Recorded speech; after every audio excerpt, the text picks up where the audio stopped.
Hello students, आज हम लोग पढ़ेंगे क्लास 12th के chapter 4 moving charges and magnetism के topic torque on a current loop और फिर मैग्नेटिक डाइपोल जो है उसको हम लोग डिफाइन करेंगे। देखिए, इसको हम लोग अपने पिछले लेक्चर में भी पढ़ चुके हैं, थोड़ा सा इसको रिवाइज करके और उसके आगे की जो चीजें हैं उनको डिस्कस करेंगे आज। क्लियर? उसके बाद फिर हम लोग पढ़ेंगे कि एक सर्कुलर करंट लूप को हम लोग किस तरीके से मैग्नेटिक डाइपोल की तरह देखते हैं और उसका कंपैरिजन करेंगे इलेक्ट्रिक डाइपोल के साथ। क्लियर? तो देखिए, हम लोग ने कल क्या पढ़ा था कि अगर हमारे पास कोई एक लूप है, एक करंट लूप है और उस करंट लूप का एरिया ए है और उसके एरिया वेक्टर को अगर डिफाइन किया जाए, ठीक है, तो एरिया वेक्टर जो होता है वो हमारा होता है कुछ ये, ठीक है, एरिया वेक्टर। यानी कि ये जो ए है वो हमारा मैग्नीट्यूड हो गया, ए कैप डायरेक्शन हो गई, तो ये मिलके बन गया ये, ठीक है, ए। और ये जो एरिया वेक्टर होता है ये इस लूप का जो एरिया है, यानी कि ये जो प्लेन है, ठीक है, जैसे ये दिख रहा है आपको, ये प्लेन इसके परपेंडिकुलर होता है, ठीक है। अब इसका जो डायरेक्शन हम लोग कंसीडर करते हैं वो यूज करते हैं हम लोग राइट हैंड का, और जो कर्ल्ड फिंगर्स होती हैं वो करंट की डायरेक्शन में जब पुट करते हैं तो जो थंब होता है वो एरिया वेक्टर की डायरेक्शन को शो करता है। तो यहां पर जब हम लोग ने करंट की डायरेक्शन में कर्ल्ड फिंगर्स को रखा, अपने राइट हैंड की कर्ल्ड फिंगर्स को कर्ल्ड करके, तो जो एरिया वेक्टर होगा वो इस डायरेक्शन पे शो करेगा। और क्योंकि यहां पर दो मैग्नेट्स रखे हुए हैं, एक मैग्नेट इधर एक मैग्नेट इधर, ये मैग्नेट इस तरीके से रखा हुआ है NS और इधर भी ये रखा हुआ है SN, ठीक है, एक मैग्नेट इधर और एक मैग्नेट इधर रखा हुआ है। तो यहां पर है मैग्नेटिक फील्ड, और ये इस मैग्नेटिक फील्ड को हम क्या कहते हैं? एक्सटर्नल मैग्नेटिक फील्ड कहते हैं, ठीक है। तो उसको रिप्रेजेंट किया गया है B से। तो एरिया वेक्टर और मैग्नेटिक फील्ड के बीच का जो एंगल है उसको नाम दिया गया थीटा, ठीक है। तब जाकर जब इस लूप में जब करंट फ्लो हो रहा हो और ये रखा गया हो एक मैग्नेटिक फील्ड में, और इसका जो एरिया वेक्टर है वो मैग्नेटिक फील्ड के साथ अगर एंगल थीटा फॉर्म कर रहा है, तो इसमें लगने वाले टॉर्क का जो मैग्नीट्यूड होता है वो होता है IA B साइन थीटा। तो यहां पर जो I है वो है इस लूप में जो करंट फ्लो कर रहा है, A है एरिया, ठीक है, इस लूप का एरिया यानी कि ये एरिया, और ये जो B है वो है मैग्नेटिक फील्ड, और थीटा है A और B के बीच का एंगल, एरिया वेक्टर और मैग्नेटिक फील्ड के बीच का एंगल, ठीक है। ये है वेक्टर फॉर्म पे और ये है मैग्नीट्यूड फॉर्म, ठीक है। फिर हम लोग ने क्या किया था? हम लोग ने डिफाइन किया था IA, ये जो क्वांटिटी है IA, इसको डिफाइन किया था as a magnetic dipole moment, ठीक है। तो इसको हम लोग लिख सकते हैं MB साइन थीटा। तो इस हिसाब से हम लोग इस इक्वेशन को भी लिख सकते हैं M क्रॉस B, यानी कि M जो हो गया हमारा वो हो गया IA, या फिर अगर इसको मैग्नीट्यूड के फॉर्म पे लिखें तो लिख सकते हैं M is equal to IA, ठीक है। तो मैग्नेटिक डाइपोल मोमेंट जो हमारा मैग्नीट्यूड निकल कर आया वो हो गया IA, और इसको जब वेक्टर फॉर्म पे लिखते हैं तो ये हो जाता है M vector is equal to IA vector, यानी कि ये जो A वेक्टर है वो है एरिया वेक्टर।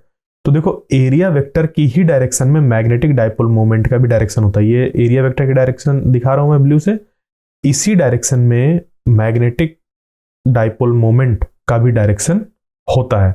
और ये जो मैग्नेटिक डाइपोल है वो किसकी वजह से जनरेट हो रहा है? इस कॉइल की वजह से, इस करंट लूप की वजह से, ठीक है।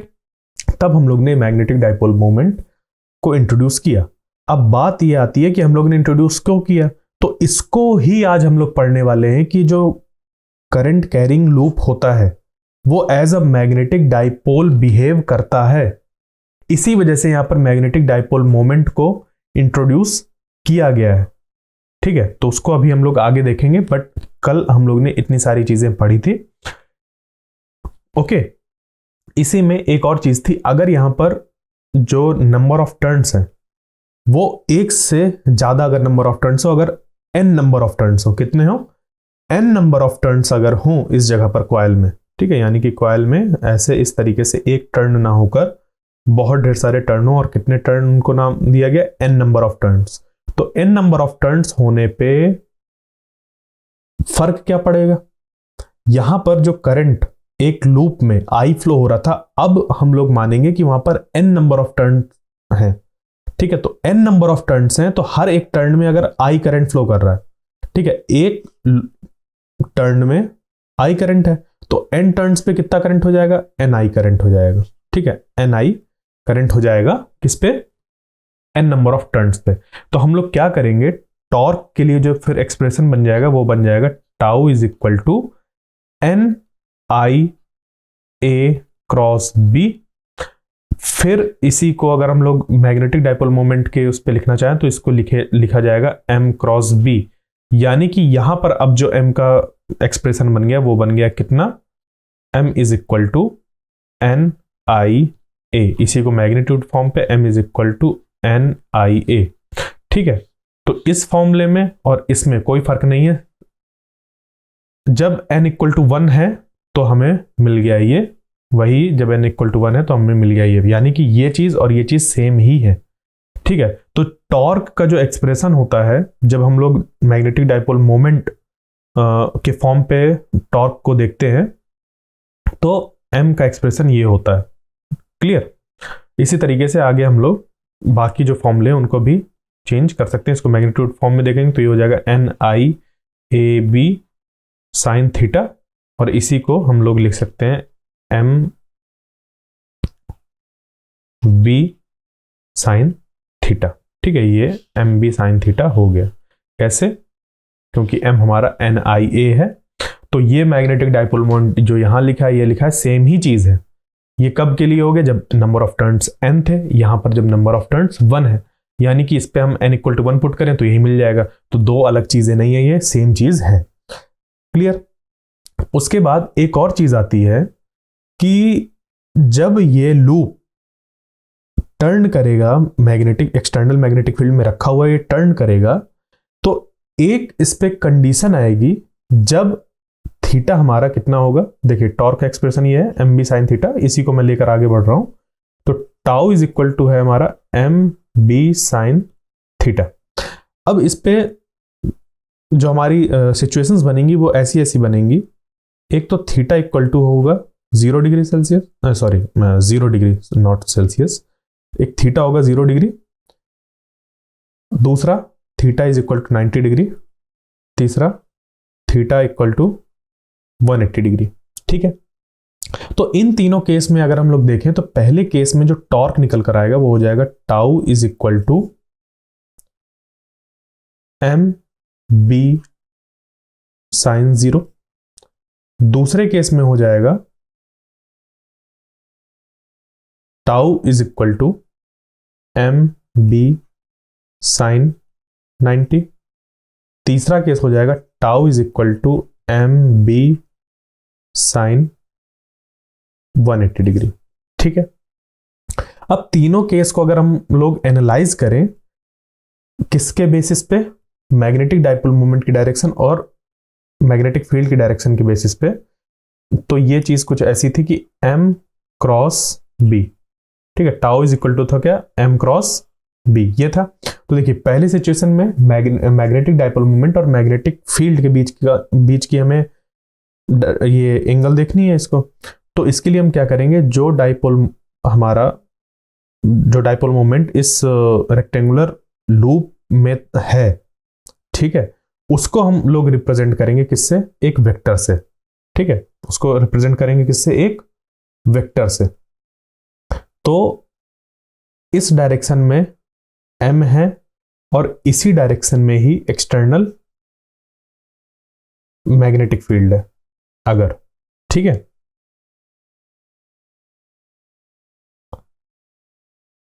यानी कि मैग्नेटिक फील्ड का भी डायरेक्शन किधर है, इसी तरफ है। तो देखो मैग्नेटिक फील्ड का भी डायरेक्शन जब इसी तरफ होगा तो मैग्नेटिक डाइपोल मोमेंट और मैग्नेटिक फील्ड के बीच का एंगल कितना बनेगा, थीटा इक्वल टू 0।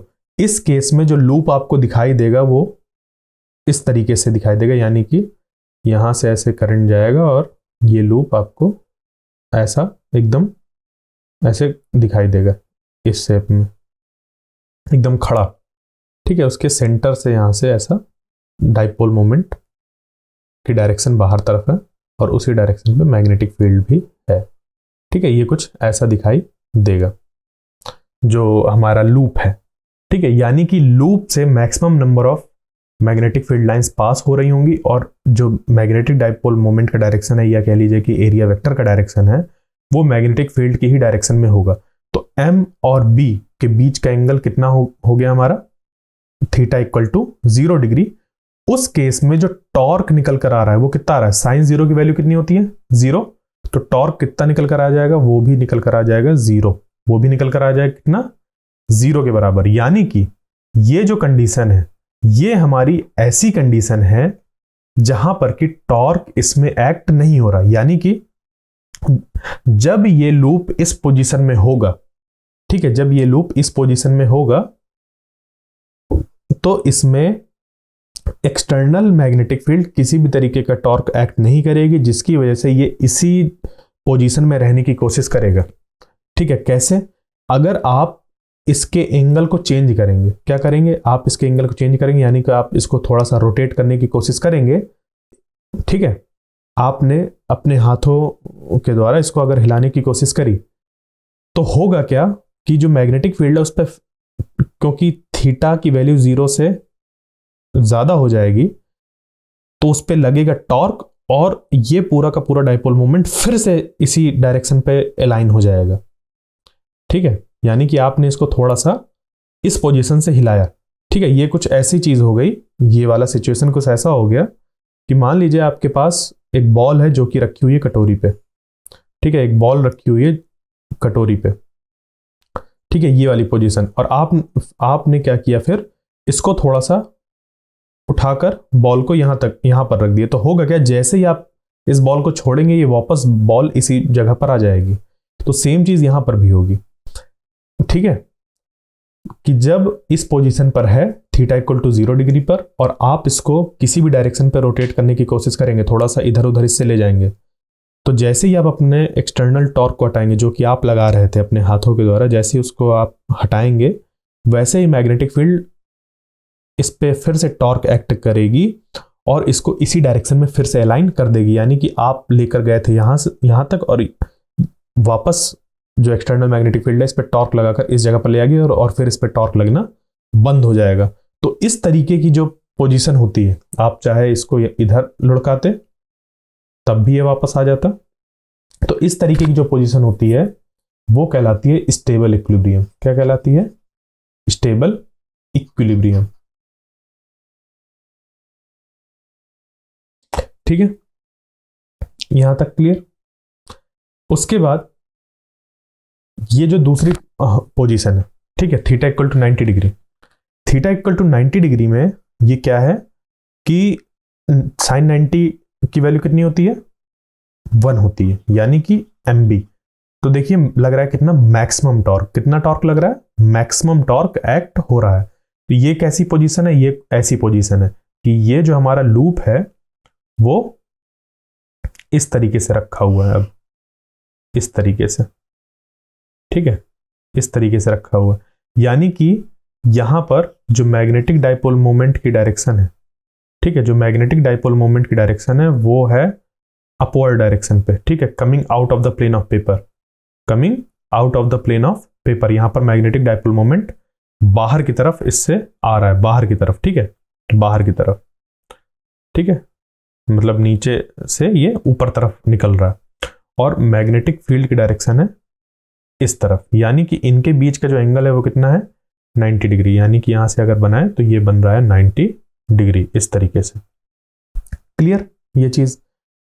जब ये लूप इस तरीके से रखा होगा तो इस पे लग रहा होगा मैक्सिमम टॉर्क। और ये कंडीशन कैसी है कि आपने बॉल को ले जाकर यहां पर रख दिया है, इस जगह पर, ठीक है, बॉल को इस जगह पर रख दिया है, या तो इस तरफ ले गए हैं घुमाकर या तो इस तरफ ले गए हैं। तो ये क्या होगा, बहुत ज्यादा टॉर्क लगेगा और ये वापस यहां पर आने की कोशिश करेगा। ठीक है, तो ये हम लोग का जो पोजीशन होती है ये हमारी नॉर्मल पोजीशन कहलाती है। ठीक है, उसके बाद तीसरी पोजीशन आती है जो कि है हमारी ये theta equal to 180 degree. Theta equal to 180 degree में ये जो लूप है वो लूप कुछ ऐसी पोजीशन पे होता है, ठीक है, ये ऐसा और ये, यानी कि इस पे जो करंट फ्लो कर रहा है उसकी डायरेक्शन ऐसी हो जाती है, ठीक है। इस केस में जो मैग्नेटिक डाइपोल मोमेंट की डायरेक्शन निकल कर आती है वो निकल कर आती है इस डायरेक्शन पे, और मैग्नेटिक फील्ड की डायरेक्शन इस तरफ है, ठीक है। ये कुछ ऐसा टेढ़ा रखा हुआ है, ठीक है, ये यहां पर ऐसा करके, ठीक है, इस तरीके से ये टेढ़ा रखा हुआ है, ठीक है। तो यहां से करंट ऐसे फ्लो हो रहा है इस डायरेक्शन में। तो मैग्नेटिक डाइपोल मोमेंट की जो डायरेक्शन है वो किस तरफ है, इधर से इधर, और जो मैग्नेटिक फील्ड की डायरेक्शन है वो किधर है, वो है इस डायरेक्शन पे, ठीक है। तो इस पॉइंट पर अगर हम लोग देखें तो मैग्नेटिक फील्ड इस तरफ है और डाइपोल मोमेंट इस तरफ है, तो इनके बीच का जो एंगल है वो कितना फॉर्म हो रहा है, 180 डिग्री। तो ये जो पोजीशन है ये कुछ ऐसी पोजीशन है कि आपने कटोरी को उल्टा कर दिया। क्या कर दिया आपने, कटोरी को उल्टा कर दिया, और जो बॉल है आप उसको यहां पर रख रहे हैं। तो जब तक ये बॉल यहां पर रखी है तब तक तो कोई दिक्कत नहीं है, ना तो ये इधर जाएगी ना तो इधर जाएगी। बट जैसे ही आपने इस पे हल्का सा इसको धक्का दिया, जैसे ही आपने इसको हल्का सा धक्का दिया, तो ये बॉल क्या होगी, लुढ़क कर सीधे यहां गिर जाएगी नीचे। सेम चीज यहां पर भी होगी कि आप जैसे ही इस पोजीशन से इसको हल्का सा अपने हाथों से हिलाएंगे, तो आप जिस भी तरफ इसको हिला देंगे तो ये घूम के, ये पूरा का पूरा कॉइल घूम के, और ये जो है वो इस डायरेक्शन पे आ जाएगा वापस। यानी कि ये जो पोजीशन हो गई ये इक्विलिब्रियम तो है बट अनस्टेबल इक्विलिब्रियम है। कैसा है, अनस्टेबल इक्विलिब्रियम, ठीक है। ये बिल्कुल वैसी ही चीज है जैसे कि हम लोग ने स्टडी किया था torque on a electric dipole when placed in an external electric field, ठीक है। उस पर भी हम लोग ने इस तरीके से स्टेबल इक्विलिब्रियम और अनस्टेबल इक्विलिब्रियम के बारे में स्टडी करी थी। तो ये 3 केस होते हैं जहां पर कि हम लोग जो थीटा इक्वल टू 0 डिग्री होता है वो स्टेबल इक्विलिब्रियम होता है, और theta equal to 180 degree unstable equilibrium होता है। और ये जो थीटा है वो हम लोग मैग्नेटिक डाइपोल मोमेंट और मैग्नेटिक फील्ड के बीच का एंगल देखते हैं। यहां पर हम लोग एरिया वेक्टर और मैग्नेटिक फील्ड के बीच में देख सकते हैं, क्योंकि जो m होता है वो I a ही होता है, ठीक है।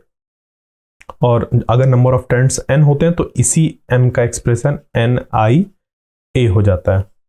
क्लियर, ये वाला ऊपर वाला एक्सप्रेशन तब मिला जब n इक्वल टू 1 था, बस इससे ज्यादा यहां पर कुछ नहीं, ठीक है। तो अब चलते हैं हम लोग आगे और देखते हैं कि जब हमारा एक सर्कुलर करंट लूप है तो वो किस तरीके से बिहेव करता है एज अ मैग्नेटिक डाइपोल।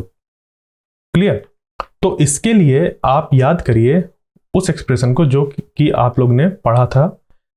किसके लिए, कि अगर आपके पास एक सर्कुलर करंट लूप है, ठीक है, तो उसकी एक्सिस पर मैग्नेटिक फील्ड का एक्सप्रेशन क्या होता है। तो उसकी एक्सिस पर मैग्नेटिक फील्ड का जो एक्सप्रेशन निकल कर आया था, मान लीजिए यहां से यहां तक की डिस्टेंस अगर x है, ठीक है, और इसका जो रेडियस है वो r है, और यहां से ये वाला हमारा जो है वो है r, ठीक है। तो ये चीज तो हटा ही देते हैं हम लोग, क्योंकि डेरिवेशन नहीं करने वाले हम लोग, उस जो रिजल्ट था उसको डायरेक्ट यूज करेंगे। तो इस P पॉइंट पर जो मैग्नेटिक फील्ड हमारी निकल कर आती है वो निकल कर आती है B is equal to mu naught I R square upon 2 x square plus R square to the power 3/2, ठीक है। तो देखिए क्या है, हमें पहुंचना कहां तक है ये ध्यान दीजिएगा। ये जो सर्कुलर करंट लूप है, ठीक है, ये सर्कुलर करंट लूप क्या है, एक ऐसा लूप है जब इसकी मैग्नेटिक फील्ड को हम लोग इसकी एक्सिस पे जो मैग्नेटिक फील्ड है उसको क्या करते हैं, एट अ लॉन्ग डिस्टेंस देखते हैं। एट अ लॉन्ग डिस्टेंस का मतलब क्या है, यानी कि ये वाली जो डिस्टेंस है, हमें ये जो P पॉइंट लेना है वो कंसीडर करना है दूर। अब ये दूर हमारा डिसाइड कैसे होगा किसी ना किसी के रिस्पेक्ट में हम लोग देखेंगे।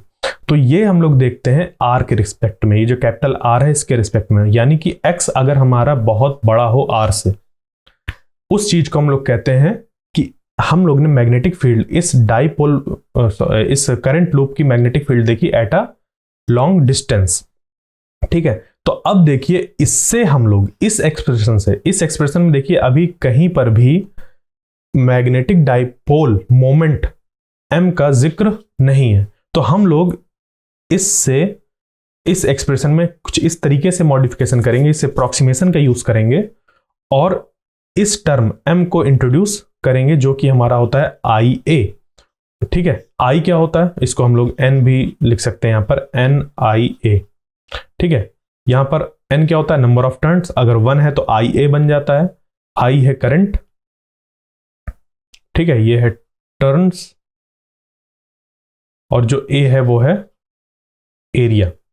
एरिया किसका है, ये वो उस करंट लूप का है। अब यहां पर करंट लूप अगर सर्कुलर है और उसका रेडियस r है, तो जो A होगा वो हमारा हो जाएगा पाई r स्क्वायर। ठीक है, ये चीज ध्यान दीजिएगा। अब चलते हैं आगे और देखते हैं कि किस तरीके से जो हमारा ये एक्सप्रेशन है वो इस टर्म को अपने साथ इंक्लूड करेगा अगर हम लोग एट अ लॉन्ग डिस्टेंस इस सर्कुलर करंट लूप की मैग्नेटिक फील्ड को देखते हैं। ठीक है, तो देखिए इसका जो हमारे पास एक्सप्रेशन है वो क्या है, B is equal to mu naught I R square upon 2x square plus R square to the power 3/2, ये है। तो यहां पर अगर हम लोग अप्रॉक्सीमेशन लेते हैं कि x much much greater than r, तो उस केस में जो x स्क्वायर होगा उस पे हमारा एक और अप्रॉक्सीमेशन लग जाएगा, ये वाला। ठीक है, कैसे, इसका क्या मतलब है, देखिए x अगर हमारा 2 होता और ये x हमारा 2 है और ये 1 है, लेट अस सपोज ये 2 मीटर्स है और ये 1 मीटर है, समझाने के लिए बता रहा हूं। ठीक है, अब तो आप x का स्क्वायर करिए। अगर आप x का स्क्वायर करेंगे तो x का स्क्वायर करने में हमें क्या मिलेगा, यानी कि x अभी हमने वैल्यू क्या मानी है, 2 मानी है, तो x का स्क्वायर मिल जाएगा 4। ठीक है, और r का स्क्वायर करेंगे तो मिल जाएगा 1। अब देखिए इनमें अंतर और बढ़ गया, इसमें इन दोनों में अंतर था, इस पे अंतर और बढ़ गया, यानी कि जो बड़ा था वो और बड़ा हो गया और जो छोटा था वो और छोटा हो गया, उनके बीच में गैप ज्यादा हो गया। ठीक है, यहां तक क्लियर। तो इस वजह से जब इस तरीके का हमें मिला कि हमने तो पहले ही x को बड़ा माना था, और x क्या है, इस लूप के, इस करंट लूप के एक्सिस में जो पॉइंट P है उसकी इसके सेंटर से डिस्टेंस ये x है और इसका रेडियस ये r है। ठीक है, तो जैसे ही हम लोग ऐसा करेंगे तो होगा क्या कि देखिए यहां से mu naught I R square, यहां पर ये 2, और यहां से हम लोग क्या करेंगे, कॉमन ले लेंगे एक्स स्क्वायर को। ठीक है, तो जब एक्स स्क्वायर को यहां से कॉमन लेंगे तो ये आ जाएगा एक्स स्क्वायर बाहर, उस पर पावर लग जाएगी 3/2 और अंदर हो जाएगा 1 plus R square to the power x square to the power 3/2। ठीक है, इतना बन जाएगा। उसके बाद फिर यहां पर mu naught I R square बनेगा और नीचे जो यहां पर आएगा देखिए 2 से ये 2 कैंसिल हो जाएगा और पावर लग जाएगी क्यूब की, तो 2x क्यूब, और यहां पर R square by x square, देखिए यहां पर 1 प्लस, अगर इस हिसाब से देखें तो ये 1/4 लिखा हुआ है, यानी कि 1 प्लस 1/4, बहुत छोटी सी वैल्यू ऐड हो रही है 1 पर।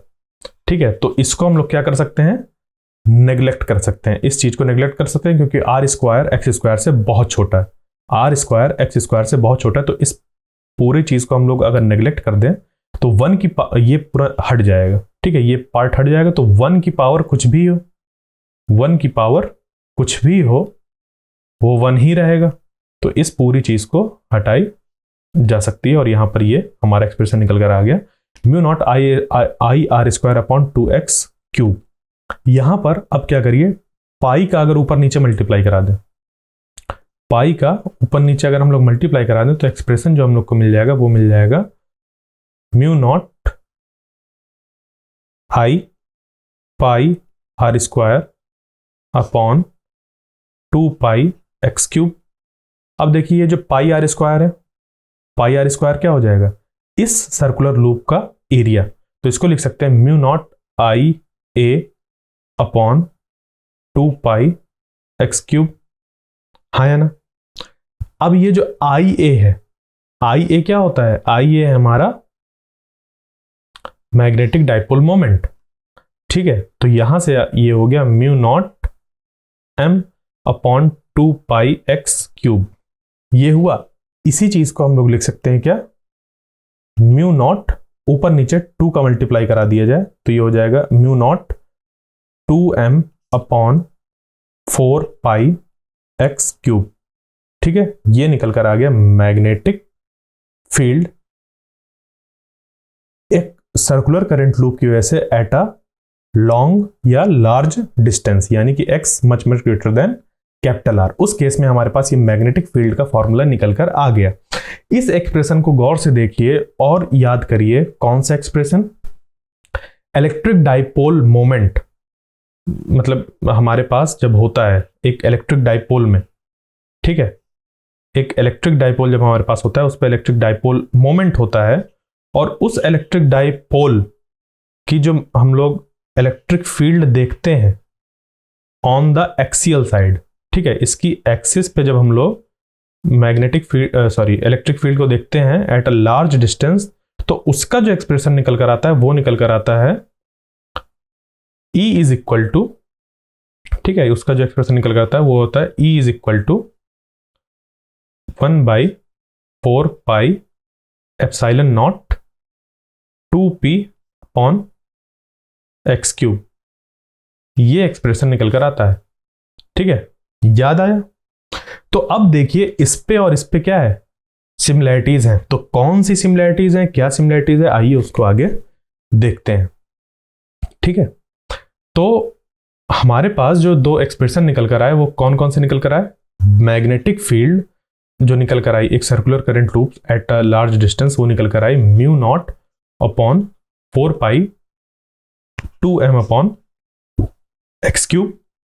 इलेक्ट्रिक डाइपोल की एक्सियल साइड में जो इलेक्ट्रिक फील्ड निकल कर आती है वो होती है 1/4 pi epsilon naught 2p upon x cube. ठीक है, तो अब यहां से अगर हम लोग चीजों को कंपेयर करें तो ये निकल कर आएगा, देखिए 4 पाई और 4 पाई, ये वाला एक्सप्रेशन 4 पाई और 4 पाई दोनों में सेम है। यहां पर म्यू नॉट है और इस जगह पर है 1 अपॉन एप्सिलॉन नॉट, यानी कि म्यू नॉट करस्पॉन्डिंग है 1/एप्सिलॉन नॉट के। देखिए 2 वैसे का वैसा ही है, और यहां पर जो m है वो करस्पॉन्डिंग है किसके, p के। तो यहां पर जैसे p डाइपोल मोमेंट होता था वैसे ही m यहां पर क्या है, मैग्नेटिक डाइपोल मोमेंट। यहां से ये चीज निकल कर आई थी, इसी का हम लोग ने उल्टा इस्तेमाल करके रेक्टेंगुलर जो इसके पिछले लेक्चर में था वहां पर हम लोग ने यूज कर लिया था m का एक्सप्रेशन क्या, m इज इक्वल टू आई है। ठीक है, इसी का जब नंबर ऑफ टर्न्स n होता है तो m is equal to N I A हो जाता है। ठीक है, तो ये हम लोग का इसके करस्पॉन्डिंग चीजें निकल कर आ रही थी, इस वजह से हम लोग ने ऐसा इस्तेमाल किया। ठीक है, तो ये निकल कर आया किस चीज के लिए, जब हमारा जो मैग्नेटिक फील्ड थी वो एक्सियल डायरेक्शन में देखी थी।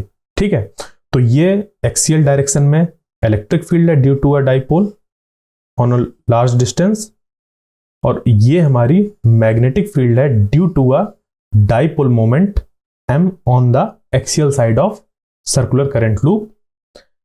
तो ये हमारे पास एक्सियल डायरेक्शन पर निकल आया।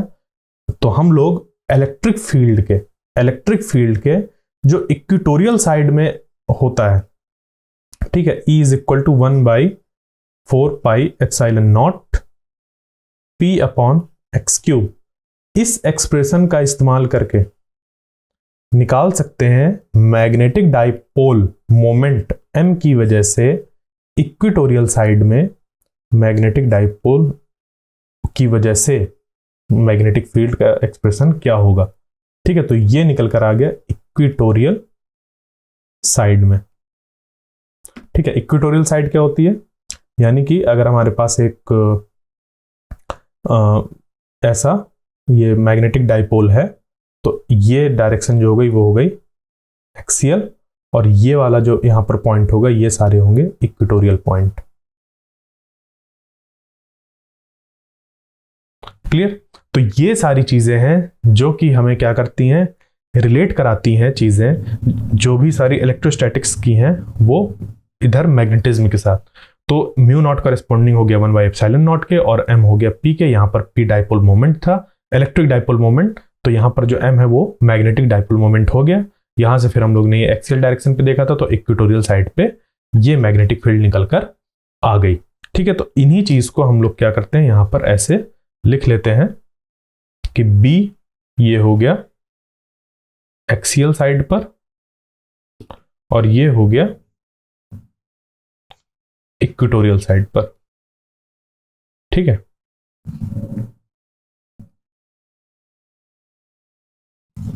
क्लियर यहां तक?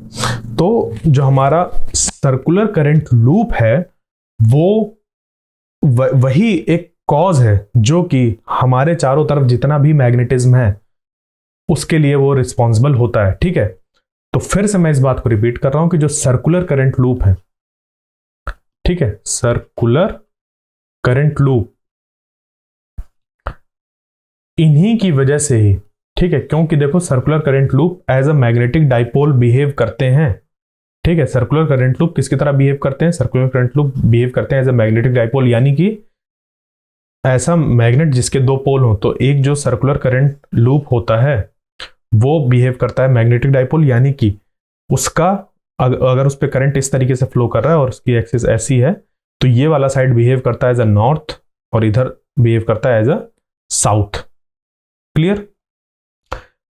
तो ये हमारा बात हो गई कि मैग्नेटिक डाइपोल हमारा सर्कुलर करंट लूप होता है, और किसी भी तरीके का अगर हम मैग्नेट चूज करें, जिससे कि हम लोग ने बचपन में खेला होगा, उसके अंदर भी किसी ना किसी तरीके के सर्कुलर करंट लूप्स ही मौजूद हैं जो कि उसको मैग्नेटिक प्रॉपर्टी प्रोवाइड कर रहे हैं।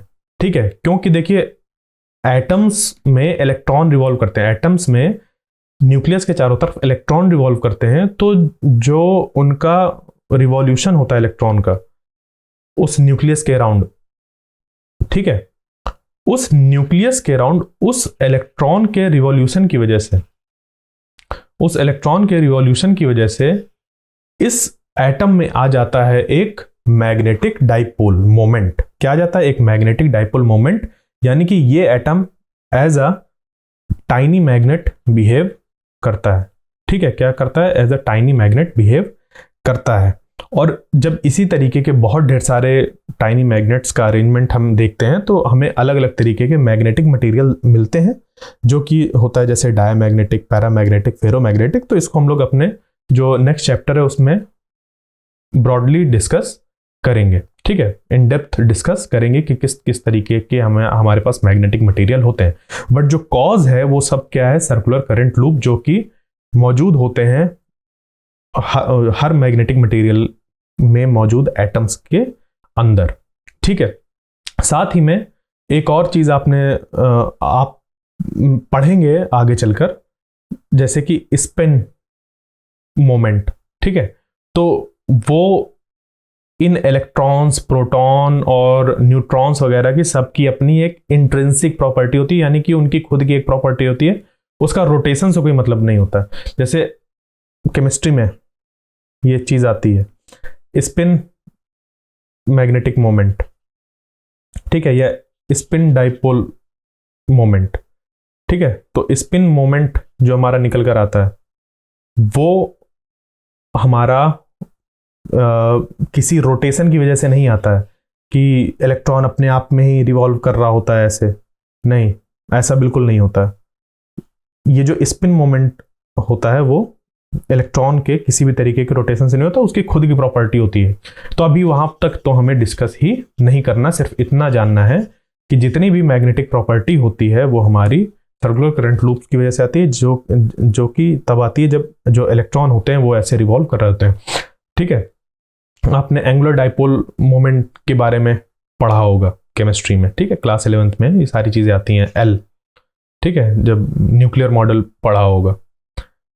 उसके बाद, ठीक है, बोर्स एटमिक मॉडल के बाद फिर जब NLM इन सब के बारे में पढ़ा होगा, तो ये वाला जो आता है, ठीक है, एंगुलर मोमेंट, तो वो सब किसकी वजह से हुआ है कि इस, ठीक है, ये वाला M आता है, ठीक है, ये किसकी वजह से है, ये हमारा इस इलेक्ट्रॉन के इस न्यूक्लियस के चारों तरफ रिवॉल्व करने की वजह से। और जो S में आता है हमारा स्पिन मोमेंट की वजह से, MS जिसे कहते हैं, वो आता है कि उसकी खुद की एक प्रॉपर्टी होती है, वो किसी रोटेशन की वजह से नहीं आता है, ठीक है। तो आपको सिर्फ कहाँ तक चीज़ें याद रखनी है, मतलब ये सारी हैं आपके सिलेबस में ही हैं, उनको रिलेट कर रहा हूँ, बट अभी इस टॉपिक में आपको यहाँ तक ये याद रखना है कि circular current loop as a magnetic dipole behave करते हैं, और इसको हम लोग ने यहाँ पर निकाल के देखा।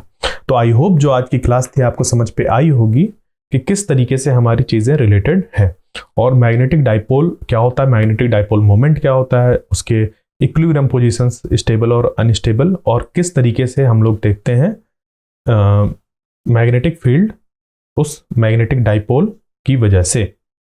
क्लियर? तो नेक्स्ट लेक्चर तक के लिए थैंक यू।